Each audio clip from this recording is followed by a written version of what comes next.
foreign policy of fools. It is impossible to look at recent U.S. diplomacy without discovery that it is one based more on madness and whim rather than reason. That's because much of what passes for diplomacy and foreign policy is driven by the market, which is ultimately the only true bipartisan feature of the nation's politics. The market buys politicians by the bushel, and when they're slick enough to gain office, they serve their interests first, second, and always. When you think about it, isn't this a perversity of democracy?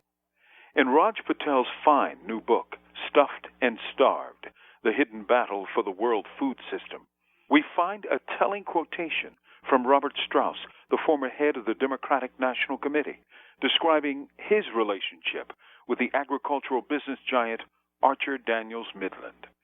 Speaking of the company's chairman, Strauss said, "Dwayne Andreas just owns me, but I mean that in a nice way." If you visited the Capitol, you'd doubtless find hundreds of men and women who could replace ADM with Lockheed Martin, Northrop Grumman, Occidental Petroleum, ExxonMobil, Halliburton, ad infinitum. And it is precisely of such interest that foreign policy is made. It's not, and has never been, democracy. It's not freedom. It's none of these things. It's what's good for business. One need look no further than America's embrace of Pakistan's so-called President General Parvez Musharraf, the de facto dictator who locked up his opponents, threw lawyers into prison, and sacked Supreme Court justices who voted against him. How is this supporting democracy? Over the border, in Afghanistan, the U.S. supports a corrupt narcocracy or a narco-state.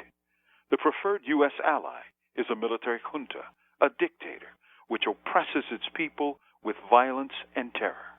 We have nearly a century of examples to prove this all throughout Latin America. What kind of foreign policy is this but an imperial foreign policy, one designed to make enemies instead of friends? From death row, this is Mumia, Abu Jamal. These commentaries are produced by Noel Hanrahan for Prison Radio.